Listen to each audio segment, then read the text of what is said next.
چلیے میں نوجوانوں سے کہتا ہوں، بزرگوں سے بھی کہتا ہوں، چلیے ایک پریکٹیکل کیجیے آپ صرف 1 مہینہ، اونلی 1 منتھ نماز کو قائم رکھیے. کچھ بھی ہو جائے، ٹرین چھوٹتی ہے چھوٹ جائے، گاڑی چھوٹتی ہے چھوٹ جائے، کچھ بھی ہو جائے لیکن نماز مت چھوڑیے. میں پریکٹیکل بات کہہ رہا ہوں. 1 مہینہ اس پر قائم رہیے، پھر 1 مہینے کے بعد نماز خود ہی آپ کو نہیں چھوڑے گی. آپ کر کے تو دیکھو یار، کر کے تو دیکھو میرے پیارے، پھر دیکھو کیا لطف آتا ہے. آج تمہیں سایہ بھی ڈرا رہا ہے نا، سایہ سے بھی ڈر لگ رہا ہے نا. نماز کو اپنے سینے سے لگا دو. خدا کی قسم، ظلم و تشدد کی کیسی ہوئی آندھیاں بھی چلیں گی نا، اس سے بھی خوف نہیں آئے گا تمہیں. جو بندہ 5 وقت اپنے رب کی بارگاہ میں حاضر رہتا ہو.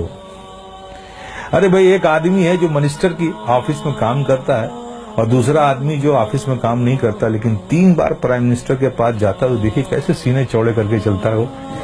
اس کا آنا جانا پی ایم کے ہوا آفس میں ہے.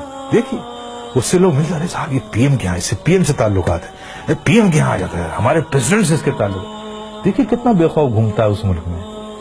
اور تم، اللہ نے کتنا فضل فرمایا کہ 5 وقت تمہیں یہ سعادت نصیب کرتا ہے. میرے بندو، آؤ میری بارگاہ میں. جب تم کھڑے ہوتے ہو تو میں تمہیں دیکھتا ہوں، تمہاری عبادت، اور ایسی حالت میں کھڑے ہوتے ہو، ایسی حالت میں کھڑے ہوتے ہو. چونکہ میں دیکھوں گا نا، تو میں جسے دیکھوں اس کی حالت بھی تو ویسی ہو.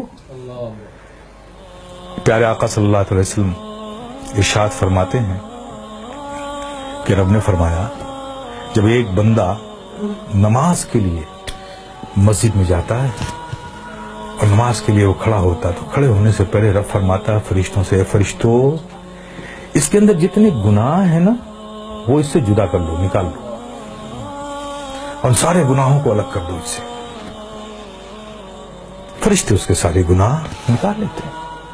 اب بتائیے، سارے گناہ نکل گئے اور آپ نماز میں کھڑے ہو گئے، اللہ اکبر، اور رب کی توجہ آپ پر، رب آپ کو دیکھ رہا ہے، آپ اس کی عبادت میں کھڑے، گناہوں سے خالی ہو گئے. آپ سوچئے اب نماز ادا کر رہے ہیں صدق دل سے، میاں انہماک کے ساتھ، رب کے ذکر میں، اس کی یادوں میں مستغرق ہو کے آپ جو بھی دعا مانگو، گناہ الگ کر لیے گئے، عبادت میں ہو، رب کی بارگاہ میں ہو، دعا قبول نہ ہو. لیکن دیکھیے ہماری مادیت کا اثر دیکھیے کہ وہاں بھی ہمارا ذہن بھٹکتا رہتا ہے. آپ سمجھ رہے ہیں نا.